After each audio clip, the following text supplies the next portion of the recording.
Well, hello everyone. Long time no see. It has been, I don't know, 7 or 8 months or more since I've recorded an actual Flosstube video. Something tells me the last one I did was in early December, late November, something like that. I took a big break after filming Flosstube videos fairly consistently over several years. I want to say something like 7 years now. I just needed a break. I just needed some time off. I got a new little sidekick. This is Mitsu. She is a Pomeranian and she's almost a year old now. She's 11 months. She won't be a year until the end of August, but she is turning into a great little sidekick. And she loves to hang out with me and when I'm cross stitching, and she enjoys going for walks. Don't you like that one? Yeah. So she's been a great little addition to the family. The kids are all grown up, and although they're still living at home, they're adults. They're doing their own thing. They're trying to get their lives started. Son is going back to school in September. Daughter is working and enjoying the profession that she's currently working in. And yeah, so that's it. So not much on a life update. Life here is pretty much the same as it was before. I'm still working. I'm currently on vacation. I go back to work on Tuesday. I'm back to doing all night shifts again, which I love, and I'm hoping to keep that schedule at least until September, and then we'll see what happens, whether or not I go back to a mixture of days and nights. But because it's been so long since I did a Flosstube update, I don't even know exactly what I've worked on in the last several months. So I figured the best way to do a kind of comeback video was just to take a stack of projects that I know I have worked on and I have touched throughout the last 6 or 7 months and do a little bit of a whip parade with those. And then going forward, I'll just do updates on, you know, my regular whips as I've been working on them. So let's get started. The first whip is in this gorgeous project bag that was made for me by Allie in Australia, from Allie's Stitching Studio. And in this project bag, I have the Debbie Patrick Winchester Mystery House. So I recently just picked this up again this week. I'm really enjoying stitching it. And for those of you who may or may not know, 24 hours of cross stitch is going on again this coming weekend. So this is probably the piece that I'm going to continue working on during 24 hours of cross stitch. I currently have this just in my 8x8 hoop because it's easy to move from place to place. I'm on vacation, so I've just been able to pick this up and take it with me. So this is how much I currently have done. I've gone back to working on the outer edge, so I've reached the far corner. So this is as far as the piece goes on this side. I'm going to start working my way down to finish this quadrant, let's say. Once that's done, I'm going to go in and back stitch all of this because there is a lot. I have to move my iced coffee before I hit it. There is a lot of back stitching in Debbie Patrick pieces. There are also a lot of color changes. If I'm not mistaken, I think there's something like 4 or 5 colors just in this plant alone. Multiple color changes around each of the windows and around the facade. It's how she creates depth and dimension in her patterns. So a lot of color changes, but I'm really enjoying it. I'm stitching it on 18 count white Aida, and I'm really loving how it's turning out. So I'm going to continue working on that this week and into the weekend. I'm just going to put it back in the project bag. All right, I also did a little bit of Christmas stitching recently. I got the itch to do some Christmas in July type stuff. So I pulled out my Christmas moose. You've all seen this chart before. And I did get quite a bit done on him actually. So I finished Mr. Moose's body and everything on this side over here. I still have to add in the light colors on the opposite side, but done that part. And I started working on his antler and the houses in his antler. And I got quite a bit of that done before I put him away again. There's the stitches up close. I don't know if you can see them very well, but yeah, there he is. So he's lovely. He's coming along nicely. So that's Christmas Moose. That is a chart, a Pana chart, which I believe is a Russian company. And I'm using all of the kit threads and fabric that he came with. I haven't substituted anything with that piece.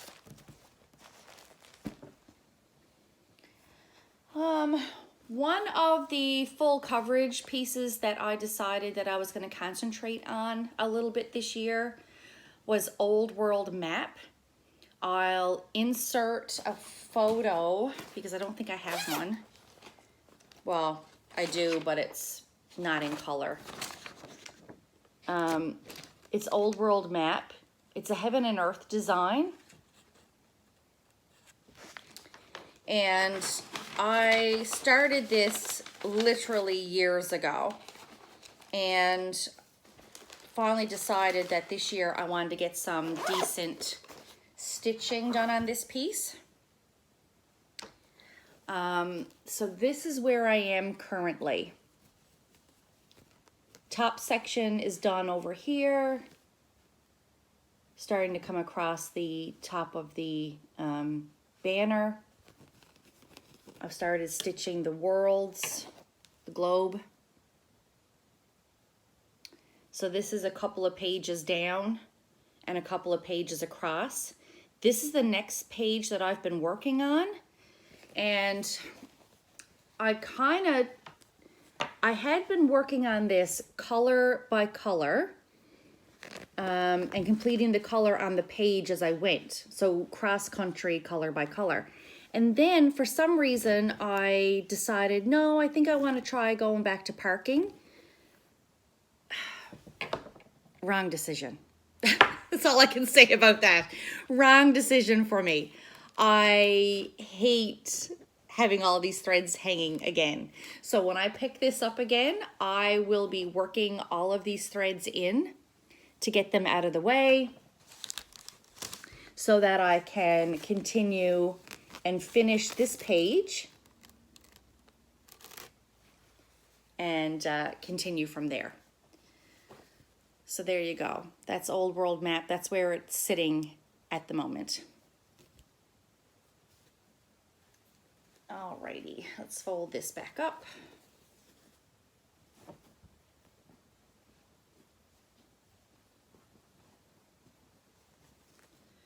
All right. The next piece we'll look at is, let's see what else I have in here. This is the Owl Forest embroidery kit that I have for, I think it's called Mystical Whale or Magical Whale, something like that. Again, this is a Russian company. And I did work a little bit on this. earlier this year.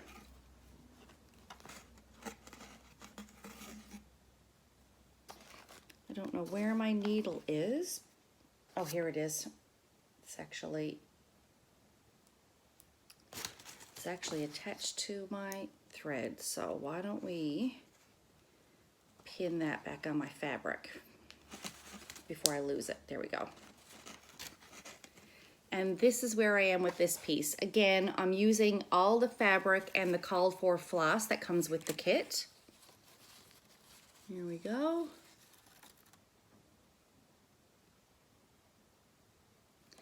And this fabric, it's not going to pick it up really well in this living room with the lighting the way it is. No, it's not actually at all.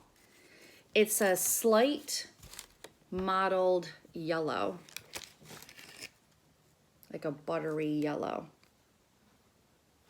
And the flosses are absolutely gorgeous. I love the variegation in the colors. Love that.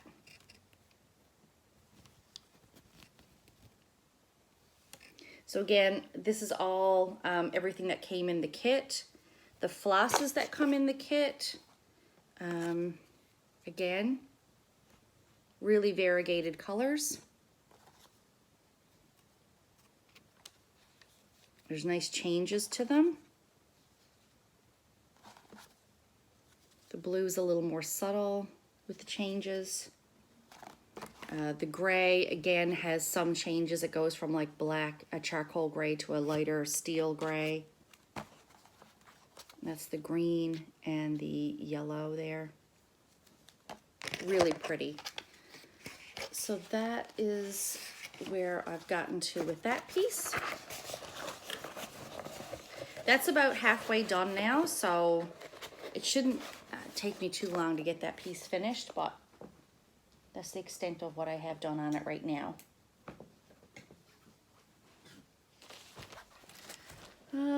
This is a newer piece that I started earlier this year. I don't seem to have the chart here with me. It's the Jenny Bean 1824 sampler by Jenny Bean Halloween, I think it's called. It is by Teresa Vinette. I photocopied it and blew it up so it will be easier for me to see the chart. I have the actual chart downstairs. I don't seem to have it in my bag here. I just have my threads that I pulled for it. Anyway, what I did was I coffee dyed this fabric myself. That's actually a pretty good representation of the fabric.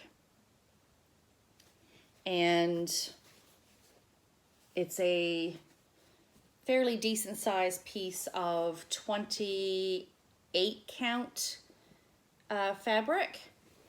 And this is how much I've gotten done.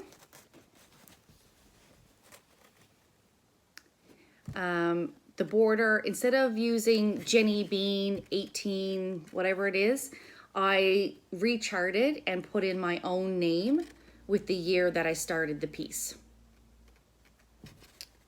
And I'll get back to working on this now for Dark 13 stitching. I will work on this probably on the 13th of every month, and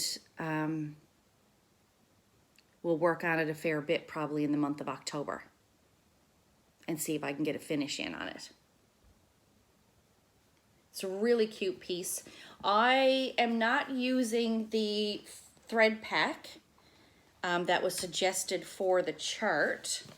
I believe there was a set of Gentle Arts threads. Yeah, so it was the Jenny Bean Halloween Sampler Pack by the Gentle Arts, was what was listed on the pattern, the chart. What I did was I substituted DMC for colors that were similar. And to be quite honest, I really like the DMC colors, and they're stitching up nicely. I like the change in the colors there. Quite enjoying it, actually. So I'm looking forward to getting back to this piece.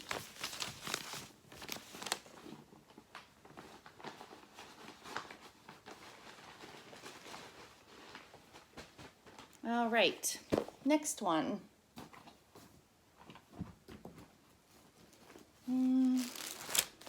This is a Long Dog sampler piece. Oh, I also had some finishes since I saw you last. I finished Death by Cross Stitch by Long Dog Samplers.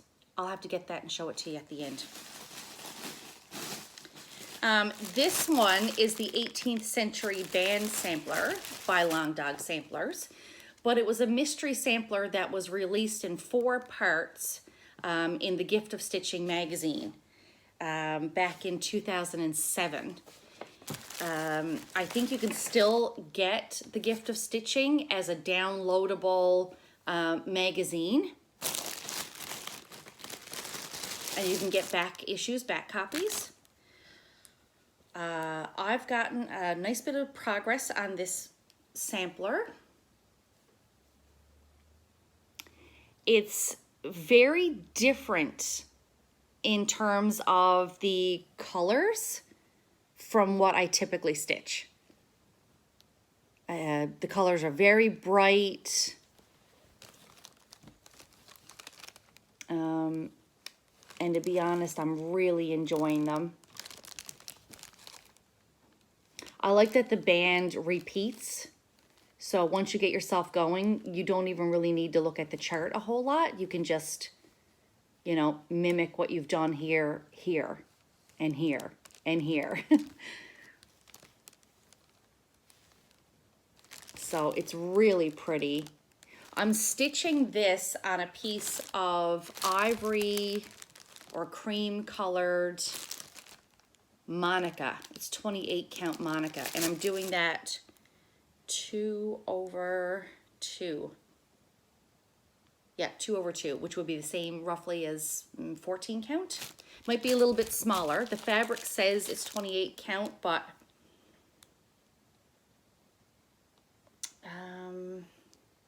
yeah, it's probably 28 count.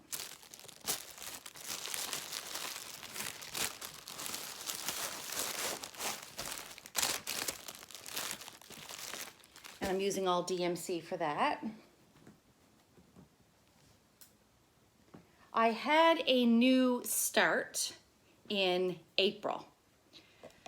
In April, I ended up getting COVID. And thankfully, I wasn't too sick with it. But I said, seeing as how I had finished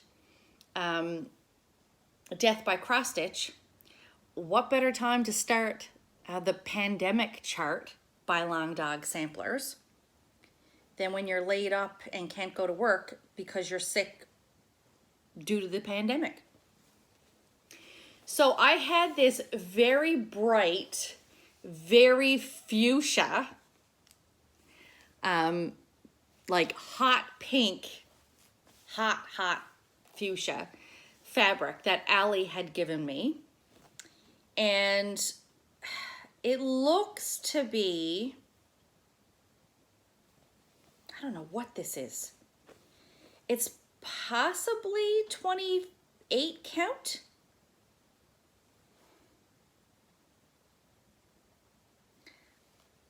It looks even enough that it could be Ada, but I don't think it's Ada. Maybe it is. I don't know. Anyway, I started pandemic on this because I had it, and I'm doing it with black thread. So black thread on this hot pink fabric. And I think the design is showing up beautifully on it. I'm not doing a very good job of holding it up for you to see it, unfortunately. There you go. It is stunning. So I managed to get a full page finish and another half page done during the week that I stitched on it while I was self-quarantining. So there you go. So that's Pandemic by Long Dog Samplers. I think I got a pretty good start on it. I am stitching that 1/1 on whatever this fabric is. And I counted it out, so I know that the design is going to be close, but it should come handy about, I should have the same amount of space on this side as well, which is plenty to frame it. So that's Pandemic by Long Dog Samplers. I'm folding these back up and putting them away because while I'm making the video, because I don't want to have a huge pile to deal with after. So I'm just stitching that using DMC 3 tin.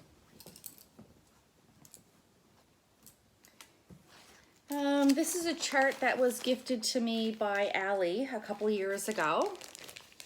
It's a full coverage design by Mystic Stitch, which is no longer in business. It's Roustabout, Elvis Presley.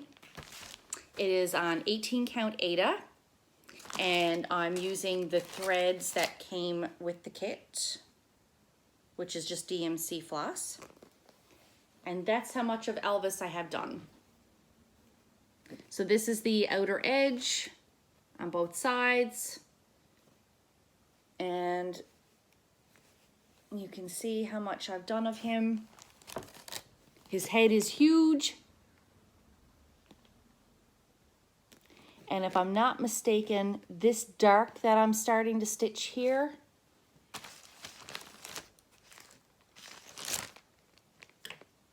I think that's the start of where this head starts to come in. So there you go. It's turning out really well.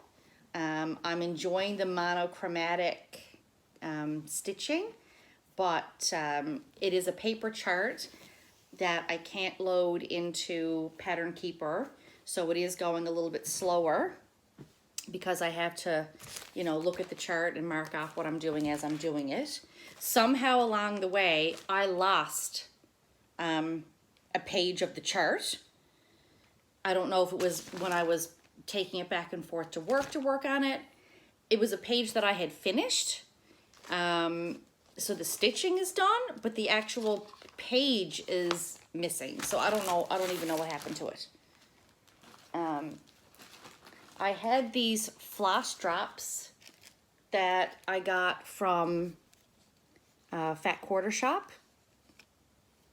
And I just took little stickers and put the numbers of the floss and the symbol on the back. So I have all of the floss on this thread ring on floss drops. I didn't quite have enough, so I just traced around and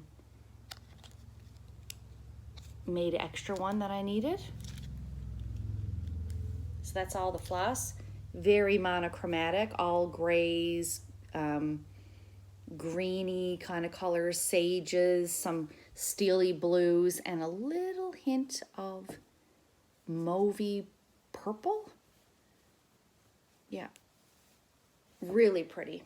So that's all DMC floss, and that's what I'm using to work on with this piece.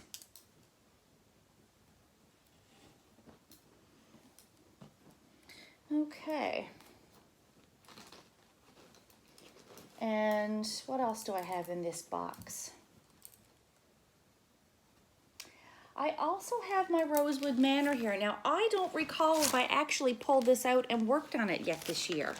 But it was one of the pieces that I had pulled out that I wanted to work on this year. And I don't know, I don't even know if I did yet.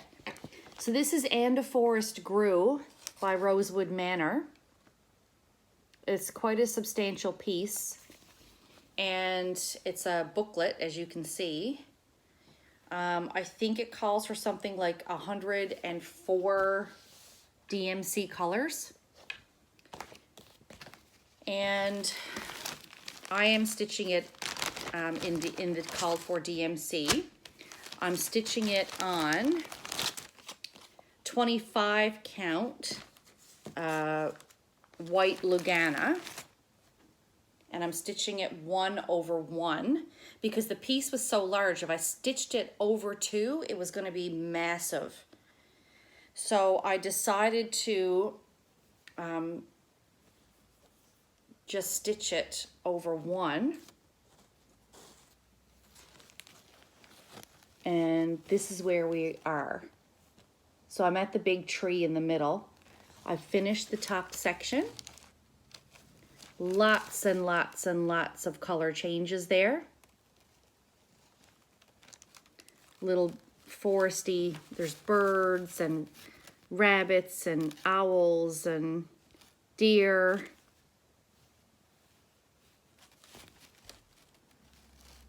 You can see the colors there, lots of different colors. I love this tree. It almost looks like a weeping willow. Love that. And this is the big tree that's in the center. It is a Bible verse. And I'm just stitching it as charted. I'm not a overly religious person, but I don't mind having a Bible verse on it. It's very traditional for a lot of samplers to have some sort of religious theme or religious verse, so it doesn't bother me that that's on there, because I know a lot of people have recharted that, but I couldn't be bothered, to be honest. So I just figured I would just stitch it as is. So that is all of my current whips, all of the pieces that I have been regularly working on. I had a couple of finishes.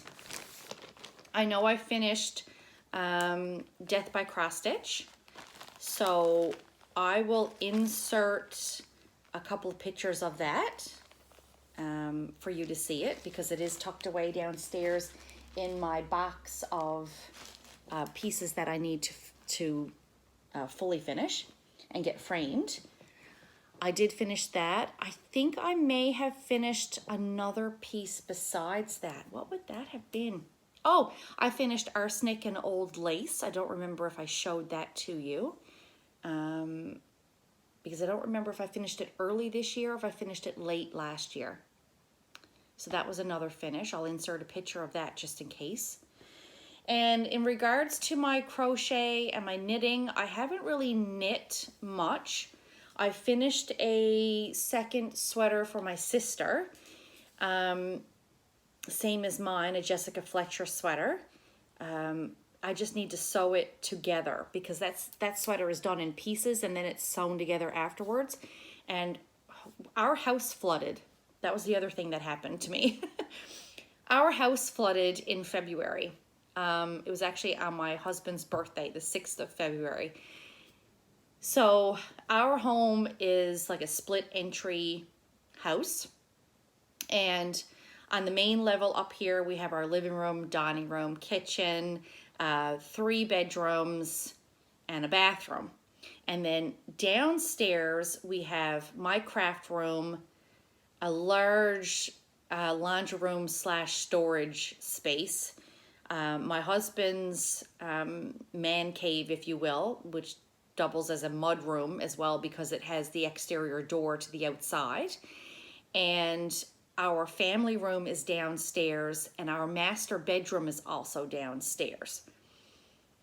So the night of the 6th of February, I was supposed to be going to work the next morning. I came up to get a shower before bed. And when I went downstairs, I stepped in water when I went down to go to our bedroom. And I was like, oh my gosh, where's the water coming from? Of course, with the new puppy, I first thought it was just like a small puddle, like she had maybe had an accident. And no, when I looked up, it was actually half of our basement was inches of water, and it was still coming in. Like the water was still moving in closer and closer to the center of the room. I can laugh about it now, but it was really quite a horrifying experience. We spent the rest of that night trying to pump water out of our house. We don't have a sump pump or anything like that.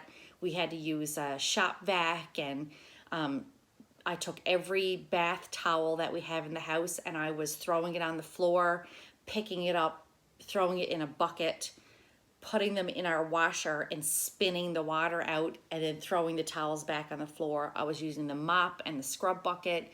Husband was using a shop vac. It was horrible.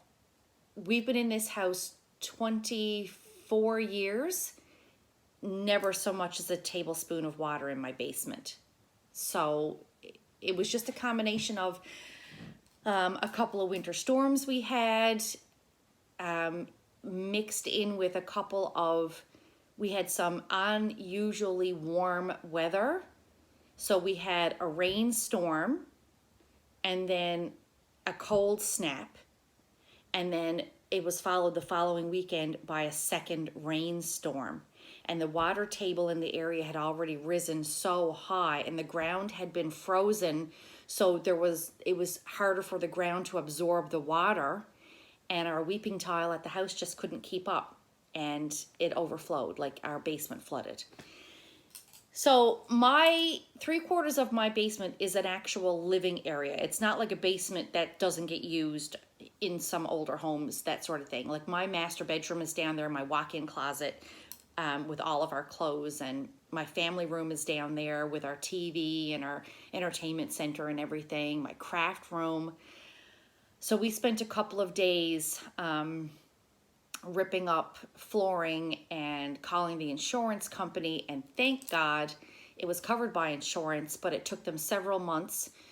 They literally came in, contractors did, and ripped out my basement. All the floors were torn out to concrete, and the walls, every wall in my basement was ripped out. The drywall was cut out to about 3.5, almost 4 feet up the wall, every wall. So because they did that with every wall, when they put the new gyprock, the new drywall back and plastered, everything had to get repainted. So my entire basement, the entire lower level of my home is completely brand new. New flooring, new walls, new paint, new everything. But I spent a couple of months sleeping in a spare bedroom up here, and we had to move everything out from downstairs, and we had to go through the insurance to have it all paid for and replaced, stuff that was damaged. Anyway, we were very lucky because my homeowner's insurance did cover it, and we're very grateful for that. So we're back to normal now. But in the process of all that, where there was so much going on, I just didn't do a whole lot in between. So I lost the zipper and stuff that I had for my sister's sweater, so I wasn't able to sew it back together. And then I couldn't find the yarn because that was in a different location from where it had been before the flood. And anyway, I have it now, so I have to sew her sweater together. I did a cardigan for my aunt. I'm currently in the process of stitching the same cardigan now for myself in a different color. So it's the Eva cardigan, EVA, which is a free pattern, a crochet pattern you can get online. For my sweater, I'm using Karen Skinny Cakes in the colorway Pop Rock. A lot of blues and grays. I have the back of the cardigan completed. So that's what it's like. So that's the back of the cardigan. I just cast on the front panel. So there's two front panels. And then you do the sleeves separately and you seam it all together. And once it's seamed together, you put the shawl collar on. So that's what I'm currently working on for myself. I don't crochet a lot for myself, so I'm doing that now. And I also made a couple of baby blankets. My nephew and his soon-to-be wife had their first baby, so I'm now a great aunt. And I made a baby blanket along with a sweater, hat, and booty set for them, and for little baby Sophie. And then one of the ladies at work, her daughter was having a baby, and so I did a similar set for her. I did a blanket and sweater, hat, and booties for her as well. So still doing crafting while the house was flooded, but was restricted in what I had access to to work on. So I did a few other things instead. So there you go. There's my update. I hope you enjoyed the video. I know it's been a long time, but hopefully I will be back now on a regular basis. I will be going back to doing my coffee, crime, and craft videos as well. I hope to have one of those recorded this weekend so that I can post it. I'm going to be participating in 24 hours of cross stitch this weekend, so lots of time for me to just set up a camera and I can stitch and talk about one of the episodes while I'm doing that. So I hope everyone is doing well. I look forward to hearing from you. Feel free to leave comments or ask questions about anything I've shown you in the comment section below the video, and I'll do my best to answer questions as I can. Take care and have a great day.